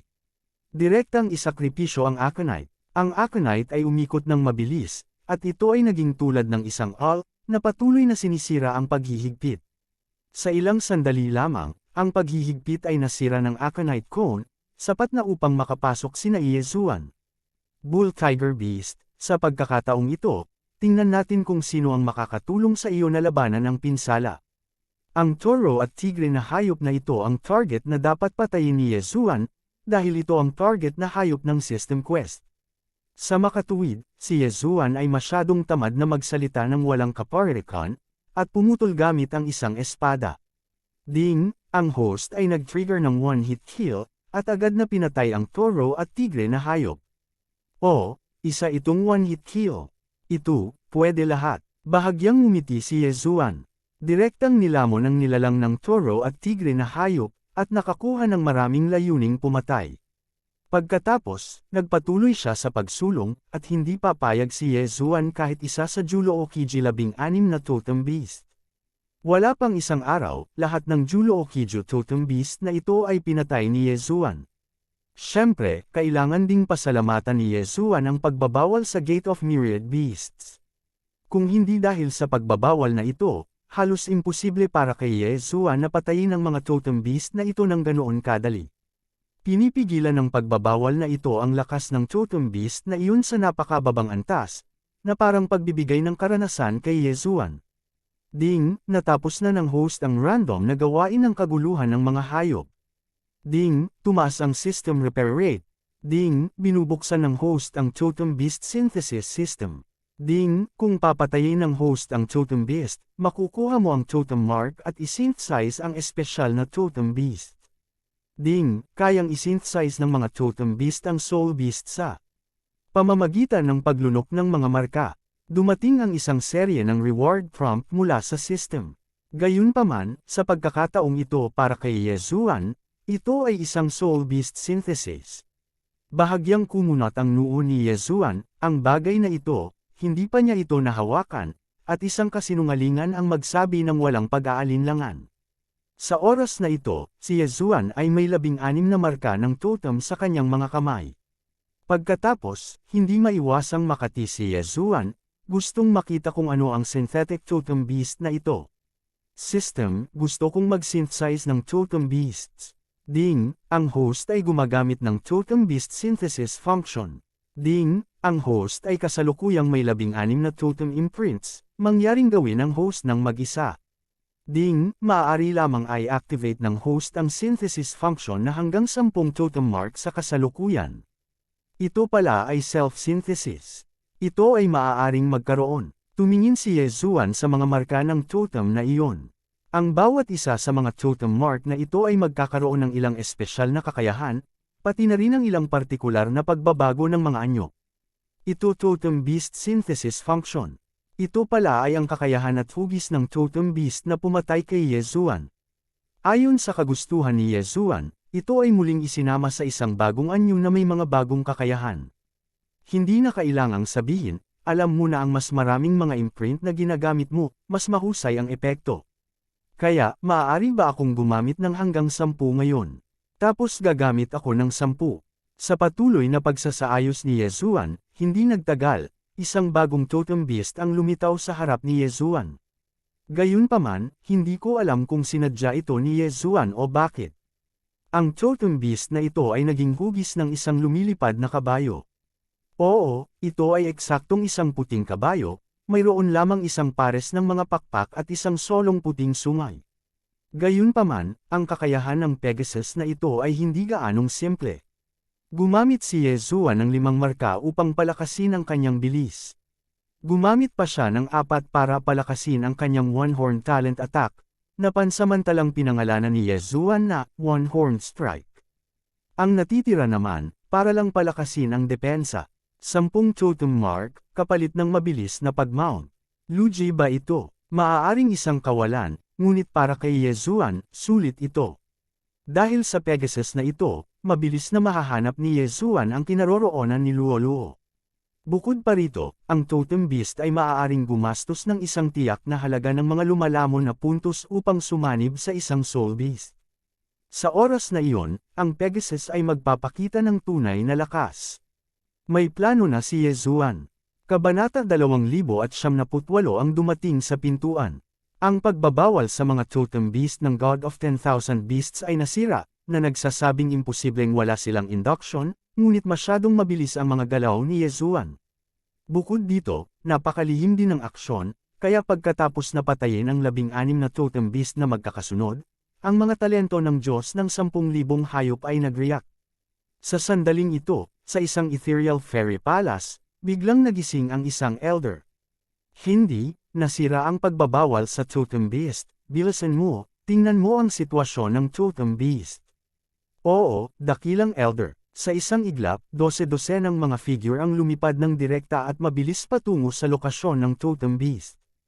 Gayunpaman, nang dumating sila, nasaan ang mga totem beast? Si Julo Okiju, 16 na totem beast, ay pinugutan na ni Yezuan, at maging ang katawan ay hindi naiwan. Damn, who is it? Who is it? Who dares to run wild in my sight of the god of myriad beasts? I can't find that. You guys, round up me everywhere, notify the law enforcement team, release the Ting Tian beast, and be sure to find that guy for me. Ang mga tao ng Diyos ng 10,000 hayop ay nagalit. Ang Julo Okiju Mountain ay ang lugar kung saan nila ikinulong ang totem beast, at ito rin ang kanilang hardin sa likod. Ngayon, sa sarili nilang hardin sa likod, may kumuha ng totem beast. Ang mga ganoong bagay, kung paano nila matatanggap. Hindi nagtagal, mabilis na nagkalat ang law enforcement team kasama si Ting Tian Beast. Makinig sa halimaw, isang espesyal na uri ng banal na hayop na pinananatiling bihag ng Diyos ng 10,000 hayop. Itong banal na hayop, ang pinakadakilang likas na supernatural na kapangyarihan ay nasa kanilang makapangyarihang mga tainga at matangos na ilong. Ang pakikinig sa makalangit na hayop ay maaaring makilala kahit na ang pinakamahinang bakas ng hininga sa loob ng 100,000 milya, at sa gayon ay mabilis na masubaybayan ito. At hindi naisip ni Yezuan na hindi nagtagal pagkatapos niyang umalis sa Julo Okiju Mountain, siya ay ikinulong ng mga tao ng Diyos ng 10,000 hayop. Sa oras na ito, nagmamadali si Yezuan patungo sa hilaga, dahil ang lokos yung naramdaman niyang luho-luho ay nasa dulong hilaga. Ngunit dahil ang distansya ay masyadong malayo, isang pangkalahatang direksyon lamang ang madarama, ngunit walang paraan upang mahanap ang eksaktong posisyon. Sa araw na ito, papunta na si Yezuan, at may malaking butas sa kalsada na walang espesyal. What the hell? Nagulat si Yezuan, at agad na huminto, nakatingin sa higanteng butas, ngunit iniisip sa kanyang puso, maaaring may ilang halimaw na hindi makakarating. Gayunpaman, tulad ng kanyang naobserbahan. Ngunit mabilis na lumabas sa butas ang isang pares ng tao. Hindi ba siya miyembro ng God of 10,000 Beasts? Ito pala ay isa pang espesyal na banal na hayop ng Myriad Beast Sect. Takasan ang mga gopher. Ang bagay na ito ay hindi ganoong kaliit na daga. Bagaman may mouse sa pangalan, ito ay talagang nakakatakot dahil sa laki nito. Bukod dito, sa lupa, kapag na-activate nito ang mga mahiwagang kapangyarihan nito, ang bilis nito ay napakabilis. Sigurado ka bang ito ang batang ito? Isang tao ang tumingin kay Yezuan, bahagyang nakasimangot, na parang ayaw niyang maniwala na si Yezuan ang nagnakaw ng 16 na totem beast. Sino ka? Tumingin din si Yezuan sa mga taong iyon, at medyo naguguluhan sa kanyang puso. Una siyang nakarating sa God Realm, kung saan siya nakakilala ng kahit sino, pati na ang isang kaaway. Gayunpaman, kung titingnan ang nakakatakot na hitsura ng mga taong ito, malinaw na wala silang anumang magandang intensyon para sa kanya. Well, hindi kailanman nagkamali si Ting Tian Beast, kaya ang sigurado ay siya iyon. A mere middle-rank ang god. Dare to offend my myriad beasts. Ninakaw pa niya ang 16 na totem beast. Paano ito posible? Kahit na ang resulta ay napakalinaw, ang mga tao ng Divine Sect of 10,000 Beasts ay nag-aatubili pa ring paniwalaan ito. Pagkatapos ng lahat, ang lakas ni Yezuan ay masyadong mahina. Napakahina na hindi nila maisip, anong uri ng tao siya na maaaring magnakaw ng 16 na totem beast sa hinterland ng isang marangal na Diyos na may lakas ng isang medium na Diyos. Hindi banggitin ang iba pang mga bagay, kahit na ang pagbabawal na iyon ay hindi isang bagay na maaaring basagin ng isang karaniwang Diyos. Sino ka? Ang Diyos na ito ay ang tagapagpatupad ng batas elder ng Divine Sect of All Beasts. Haobay, bata, sino ka? Tumingin si Haobay kay Yezuan na may pag-aalinlangan at pag-aalinlangan sa kanyang mga mata, ngunit higit na hinamak. Heavenly God Realm. Sumipsip si Yezuan ng malamig na hangin, at lumabas na isang super powerhouse sa God Realm ang susunod sa kanya. Hindi ito isang bagay na kayang talunin ng kasalukuyang Ye Zuan. Lumingon ang mga mata ni Ye Zuan, at sa kanyang kamay, mayroong isang singsing na tiyankon, na iniwan ng tagapaglingkod ng Lingshan Pavilion, at kasama nila, mayroong isang jade card na ginamit ng tagapaglingkod ng Lingshan Pavilion bilang pagkakakilanlan. Mukhang magandang dahilan ngayon. Isa akong lingkod ng Lingshan Pavilion. Aalis ako para magnegosyo sa utos ni Elder Lin. Naglakas loob akong tanungin ka, ano ang problema? Imposible na ngayon si Ye Zuan na maging kalaban ng mga taong ito, at walang posibilidad na makatakas pa. Kaya naman, gusto niyang hiramin ang pangalan ng Lingshan Pavilion para makita kung kaya niyang magpakatanga. Oo naman, pagkatapos marinig ang sinabi ni Ye Zuan, ang mga taong iyon ay halatang bahagyang nagulat. Lingshan, taga Lingshan ka, may proof ka ba? Kahit na ang Lingshan Pavilion ay hindi mapag-aalinlanganan sa mundo, ang lakas nito ay hindi madali. Hindi pa banggitin itong maliit na divine sect ng myriad beasts, kahit ang Mushroom Pavilion ay hindi maglalakas loob na pukawin ito. Sa makatuwid, nang sabihin ni Ye Zuan na siya ay kabilang sa Lingshan Pavilion after the people, talagang sumuko ang mga taong iyon. Patunay, para sa'yo, gamit ang isang kaway ng kamay ni Ye Zuan, itinapon niya ang jade pendant. Nang ilabas ni Ye Zuan ang jade token, halatang nagbago ang mga mata ni Hao Bai. Siyempre, alam niya ang jade token ng Lingshan Pavilion. Sa oras na ito, ang jade card na kinuha ni Ye Zuan ay hindi ang tunay na sertipiko ng pagkakakilanlan ng Lingshan Pavilion, kahit na ito ay isang sertipiko lamang ng pinakamababang antas ng waiter. Hindi na kailangan, dahil ikaw ay mula sa Lingshan Pavilion, kung gayon hindi ikaw ang taong hinihintay kong mahanap. Patawarin mo ako sa pagkuha ng kalayaan. Ikan-away din ni Hao Bai ang kanyang kamay at itinulak pabalik ang jade card sa kamay ni Ye Zuan. Malinaw, ay hindi handang suriin. Si Ye Zuan ay lihim na nakahinga ng maluwag, sa kabutihang palad, ang signboard ng Ling Zuan Pavilion na ito ay lubos na kapakipakinabang, kung hindi, sa pagkakataong ito, siya ay talagang mahihirapan. Hindi bale, dahil maling tao ang inamin ko, aalis muna ako. Tutal hinihintay pa rin ako ni Elder Lin na tapusin ang ipinaliwanag niyang gawain. Habang nagsasalita si Ye Zuan, ipinatawag na niya ang Totem Heavenly Horse at direktang tumakas. Isa itong powerhouse sa Heavenly God Realm. Isa lamang siyang middle class na Diyos sa distrito ng Ye Zuan, at kapag nasira ang sistema, talagang sumiklab ang isang salungatan, at ito ay simpleng paghahatid ng pagkain. Tsaka ang daming tao. Ang mga galaw ni Ye Zuan ay napakabilis, at hindi siya tumigil kahit sandali. Tuldok tuldok tuldok. Hindi, siya iyon, ito ang lalaking ito. Ang jade card na iyon, may problema. Biglang lumingon si Hao Bai, may inis na hitsura sa kanyang mukha. Sa simula, dahil sa katanyagan ng Lingshan Pavilion, nag-ingat si Hao Bai nang suriin niya, at hindi siya nang ahas na saktan siya. Ngunit sa pagbabalik tanaw ngayon, malinaw na walang marka ni Ye Zuan sa jade card, na nangangahulugan na si Ye Zuan ay hindi ang may-ari ng jade card, at hindi rin siya mula sa Lingshan Pavilion. Kabanata 299 na mahiwagang lambak.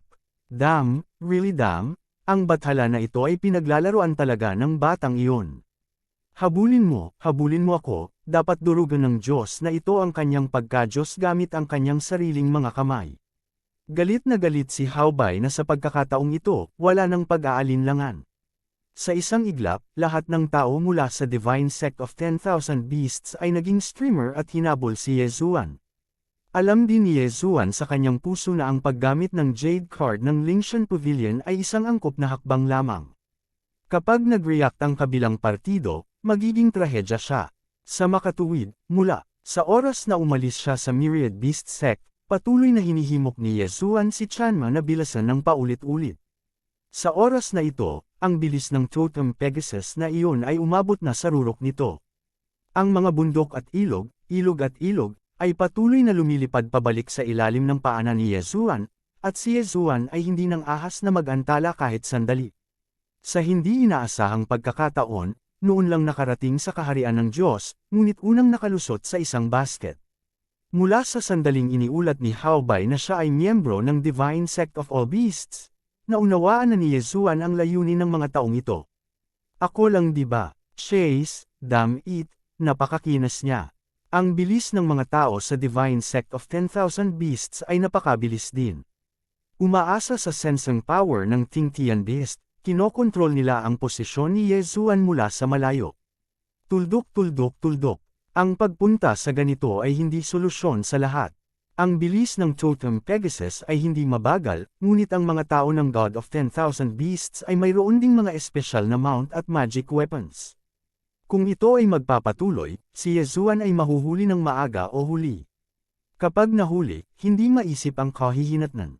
Paano gawin? Dapat mayroong isang angkop na paraan upang gawin ito. Habang tumatakas si Yezuan, patuloy siyang nag-iisip sa kanyang puso. Ang pagkabigo ng system ay naging sanhi ng pagiging passive ni Yezuan ngayon. Kung ito ay binago sa ibang pagkakataon, paano siya magkakaroon ng napakaraming alalahanin? Sa pagkakataong ito, ang Diyos, ang katawan ni Yezuan, hindi isang clone. At sa gitna ng mga kaaway, mayroong isang malakas na kaharian ng langit na Diyos. Upang makatakas, para lamang makatakas, ngunit upang makatakas, walang ibang paraan. Tuldok tuldok tuldok. Ang habulan at pagtakas na ito ay isang buong 7 araw. Sa loob ng 7 araw, umasa si Yezuan sa bilis ng totem na Chanma upang maglakbay sa lahat ng paraan. Para sa mga tao ng Diyos ng 10,000 hayop, sa oras na ito, tanging si Haobai, na nasa banal na kaharian noong araw na iyon, ang humahabol pa rin sa likod ni Yezuan. Kaharian ng Diyos sa langit. Ito ay sadyang hindi isang bagay na maaaring labanan ng Diyos-human realm. Sa tanghali ng ika-7 araw, biglang napagtanto ni Yezuan na si Haobai, na humahabol sa kanya, ay kapansin-pansing bumagal. Ano bang nangyayari sa lalaking yun, handa na kayang sumuko? Hindi, base sa performance ng lalaking iyon nitong mga nakaraang araw, halatang imposibleng sumuko ng ganoon kadali. Kaya, bakit ito magiging? Dahil ba sa kasalukuyang posisyon? Bumagal din ang bilis ni Yezuan, at kasabay nito, ang kanyang kamalayan ay maingat na pinagmamasdan ang paligid. Sa kasalukuyan, kung saan matatagpuan si Yezuan, sa ibabaw, walang kakaiba dito. May mga luntiang bundok at luntiang tubig, at ilang mga fairy grass at bulaklak ang nasa buong lugar. Paminsan-minsan, may ilang maliliit na hayop na naglalakad sa lupa. In short, parang normal lang dito. Gayunpaman, ang pagganap ng elder ng Divine Sect of 10,000 Beasts ay halatang medyo kakaiba. Ano ang dahilan? Bahagyang kumunat ang noo ni Yezuan. Tuldok tuldok tuldok. Ang batang ito ay hindi masyadong matapang na magtago sa lambak ng absolute domain, ngunit gusto kong makita kung paano mo gustong lumabas. Si Haobai ay hindi naman nagmamadali, at huminto pa nga ng diretsyo sa paghabol, ngunit tumingin lang kay Yezuan mula sa malayo, na may mababaw na ngiti sa gilid ng kanyang bibig, na puno ng panunuya. Ang kahulugan ay malinaw, ngunit si Yezuan ay naghahanap ng kanyang sariling kamatayan. Ganap na lambak. Ano ang lugar na ito? Para kay Yezuan, hindi niya gaanong alam. Sa oras na ito, nakakita rin ng mali si Yezuan. Una sa lahat, ito ay ang pagbabago ng banal na kapangyarihan. Sa oras na ito, malinaw na. Nararamdaman ni Yezuan ang irritable na aura na nagmumula sa hangin. Sa lugar na ito, tila kahit ang hangin ay marahas. Paano ito nangyayari? Si Haobai ay nagbabantay sa labas, at si Yezuan ay hindi nang ahas na lumabas, kaya dahan-dahan lang siyang mapunta sa lupa. Ang Totem Pegasus ay patuloy na umuurong, at kasabay nito, ang 4 na mga kuko nito ay hindi mapakali. Bahagyang sumimangot si Yezuan at diretsyong itinago ito. Doon ko na sinimulang tingnan ang aking paligid. Gayunpaman, walang espesyal tungkol dito. Kakaibang lugar. Ang pagsasabi dito ay talagang mura. Si Yezuan ay ganap na hindi naniniwala dito. Kung walang panganib, hindi mapigilan ni Haobai ang paghabol. Ngunit ito man ay sa mata o resulta ng pagsisiyasat ng espiritual na kahulugan, ipinapakita nito na walang espesyal dito. Kaya, ano ang sikreto dito? Ding, na-trigger ng host ang unang misyon ng recasting system, Mysterious Valley, congratulations sa host. Ding, ang system ay nag-uudyok, ang paggalugad na ito, ang sistema ay hindi magbibigay ng anumang tulong, mangyaring galugarin ang iyong sarili. Dahil sa prompt ng system, bahagyang napasimangot si Yezuan. Mahiwag ang lambak. Kailangang makita ni Yezuan kung ano ang misteryo dito. Direktang kinuha ang Divine Sword at hinawakan ito ng mahigpit sa kanyang kamay. Si Yezuan, hakbang-hakbang, ay naglakad patungo sa kailaliman ng lambak. Ang luntiang kabundukan at luntiang tubig, ang halimuyak ng mga ibon at bulaklak, kung hindi dahil sa nakakainis na kapaligiran, iisipin pa ni Yezuan na ang lugar na ito ay isang paraiso. Hakbang-hakbang, hindi mabilis ang mga galaw ni Yezuan. Sa harap ng biglaang sitwasyong ito, kinailangan ni Yezuan na manatiling mapagbantay. Masasabing mula nang makapasok sa kaharian ng mga Diyos ay hindi na siya naging makinis. Ang pagkawala ni Luo-Luo, ang pinsala sa sistema, at ang patuloy na gulo ay nagpabuntong hininga si Yezuan sa kanyang puso na siya ay talagang malas. Biglang, ang isang pag-atake na pumasok ay halos hindi direktang nakapatay kay Yezuan. Oo, ito ay isang spike. Isang malamig na pawis ang umagos mula sa katawan ni Yezuan sa isang iglap. Ngayon lang, nang si Yezuan ay lalabas na. Isang nagbabantang pakiramdam ang biglang bumangon sa kanyang puso, kaya tumalon siya ng walang pag-aalinlangan. Ngunit ngayon lang siya tumalon. Sa lupa, biglang tumubo ang isang malaking puno. Sa isang kisap mata, isang sinaunang puno ang lumitaw sa lugar kung saan wala. Bukod dito, ang sinaunang punong ito ay hindi isang ordinaryong sinaunang puno, ngunit isang sinaunang kakaibang puno na tinatawag na Soul Eater. May sariling kamalayan daw talaga ang puno. Karaniwan, sila ay nagtatago sa ilalim ng lupa sa anyo ng mga buto, ngunit kapag ang isang angkop na target ay pumasok sa kanilang hanay ng pag-atake, sila ay agad na babangon mula sa lupa at agad na lumaki. Kung ang sinuman ay hindi sinasadyang mahawakan ng alinmang sanga ng punong ito na kumakain ng kaluluwa, kung gayon, binabati kita, ang iyong kaluluwa ay kakainin ng punong ito na kumakain ng kaluluwa bilang pagkain. Ancient Soul Eater. Ito, hindi ba ang bagay na ito ay extinct na sa God Realm? Bakit? Eto, may isa pa. Hindi pa banggitin si Yezuan, kahit si Hao Bai, na nakatutok kay Yezuan sa labas, ay napatalon sa takot sa isang iglap. Ang Valley of Absolutes. Gaya ng inaasahan sa Valley of Absolutes, may isang sinaunang punong lumalamon ng kaluluwa na nakatago sa loob nito. Nakakatakot, sobrang nakakatakot. Biglang umatras ang figure ni Hao Bai, at kahit na siya ay nasa Heavenly God Realm, hinding-hindi siya maglalakas loob na pasukin ang lambak na ito ng absolute domain ng madali. Kabanata 2100 Lobo Kun. Siyempre, hindi siya nakalayo, ngunit tahimik na naghintay. Naghihintay na mahulog si Yezuan. Nagulat si Yezuan sa kanyang Soul Eater Ancient Tree. Hanggang ngayon tumitibok pa rin ang puso ko. Gayunpaman, hindi iyon sapat para pigilan siya. Kung mas kakaiba ito, mas ipinapakita nito na hindi ito madali, hindi banggitin, ito ang unang gawain ng recasting system. Yezuan, imposibleng sumuko. Ituloy mo. Kinagat ni Yezuan ang kanyang mga ngipin, nilampasan ang sinaunang punong kumakain ng kaluluwa, at nagpatuloy sa paglalakad. Sa sandaling umalis si Yezuan, ang sinaunang puno na lumalamon sa kaluluwa ay nawala sa isang iglap. Parang walang nangyari, maging ang lupa ay bumalik sa dati nitong anyo. Aray, tila, ang lobo ay umaangal. Gayunpaman, paano magkakaroon ng isang lobo na umaalulong dito? Ito ang kaharian ng mga Diyos, kahit may mga lobo, para itong Diyos ng lobo. Huminto si Yezuan at tahimik na tumitig sa direksyon ng tunog. Biglang may biglang kumislap na anino. Kahit saglit lang, ngunit nahuli pa rin ito ni Yezuan. Ano, kunwari multo. Kinuyam ni Yezuan ang Divine Sword at tumingin sa unahan. Tuldok tuldok tuldok. Haha, ang maliit na manika ng lahi ng tao. Nakakatuwa talaga, hindi ko inaasahan na magkakaroon ng munting manika ng lahi ng tao, na matapang at magaling sa Absolute Valley ko. Alam mo ba na kapag pumasok ka sa Absolute Domain ko, siguradong mamamatay ka? Isang boses ang dumating. Ang boses na ito ay tila nasa harapan, ngunit tila nasa paligid, at tila napaka-ilusyon. Bukod dito, may mahinang dugong aura sa boses. Ang mga nakarinig ng boses na ito ay hindi maiwasang makaramdam ng kilabot. Hoy, kunwari multo, nawala ang espiritual na pakiramdam ni Yezuan, at maingat niyang hinanap ang bawat direksyon. Ang sigurado ay tiyak na ang boses na ito ay nasa paligid ni Yezuan, ngunit hindi ko lang alam kung saan ito nagtatago. Human baby, gusto mo bang hanapin ako? Biglang may lumabas na kakaibang nilalang na kalahating tao at kalahating lobo. Taong lobo. Ang bagay na ito ay matatagpuan din sa ibang lugar.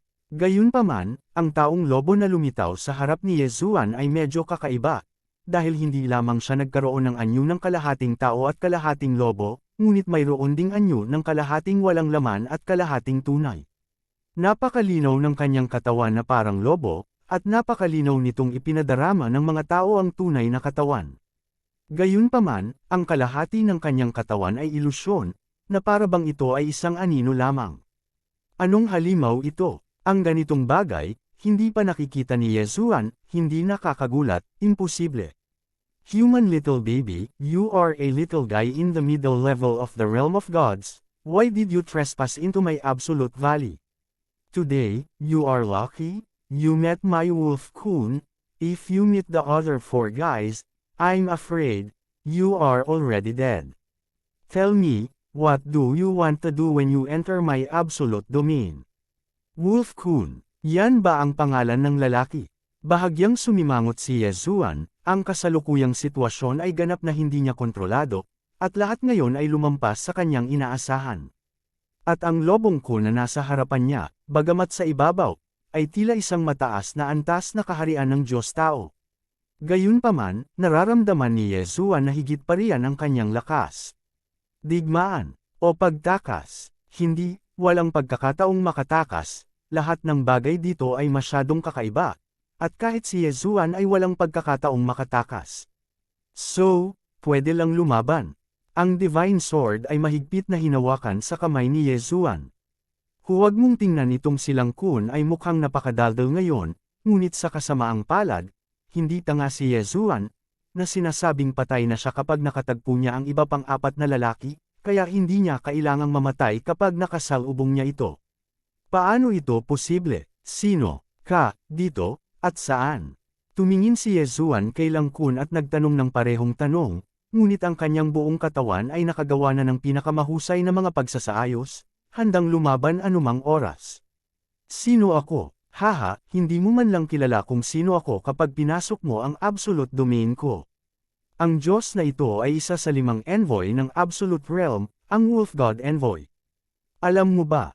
Hindi ko alam. Bahagyang natigilan ang ekspresyon ni Langkun. Sa hindi inaasahang pagkakataon, direktang sinabi sa kanya ni Yesuan na hindi niya alam kung sino siya. Anak, hindi mo mahahanap ang kamatayan, hindi madaling basahin ang iyong cultivation base, iwanan ang lahat ng mayroon ka, at pagkatapos ay umalis ka agad sa aking ganap na nasasakupan, iniligtas ka ng Diyos na huwag mamatay, kung hindi, huwag mong sisihin ang bathala sa pagiging bastos. Pagbabanta ni Wolf Kun. Gayunpaman, kung hindi niya banta si Yesuan, baka mag-alala pa rin si Yesuan. Gayunpaman, ngayong binyantaan niya si Yesuan, tumawa si Yesuan. Haha, gusto mo ng gamit ko? Oo, kunin mo na. Wasakin ang Diyos. Panipi, sa sandaling sinabi niyang gagawin niya ito, hindi man lang nagdalawang isip si Yesuan, kaya diretso siyang bumaril. Isang marahas na puwersa ang sumabog mula sa Excalibur. Sa sandaling nagbago ang ekspresyon ng lobo na si Kun, gusto niyang tumakas. Sa kasamaang palad, huli na. Kamay na lumalamon. Biglang dumating ang pangalawang pag-atake ni Yesuan. Talagang diretsyo niyang sinipsip ang lobong Kun sa lunok na espasyo. Ito ay tila masyadong simplistic, hindi ba? Paano ito nangyayari? Maging si Yesuan ay bahagyang natigilan. Dapat mong malaman na kahit na ang pagbabago-bago sa lakas na ipinakita ng lobong Kun na ito ay nasa kaharian pa rin ng mga Diyos na may mataas na antas. Paano masasabing wala siyang panlaban, kaya diretsyo siyang nilamon ni Yesuan? Kakaiba talaga. Masyadong tamad si Yesuan na tanungin silang Kun, ang narinig niya mula sa iba ay hindi kasing linaw ng direkta niyang nakita. Sa makatuwid, direktang pinili ni Yesuan ang soul search. Ngayong nakarating na siya sa kaharian ng mga Diyos at mga tao, magagamit niya ang kanyang espiritual na kahulugan upang maghanap ng mga kaluluwa. Sa ganap na lambak na ito, ang sistema ay nasira. Ngayon, kahit anong gawin ni Yesuan, katawan lang niya ang magagamit niya, kaya hindi siya masyadong pabaya, at hindi siya mapakali. Tuldok-tuldok-tuldok.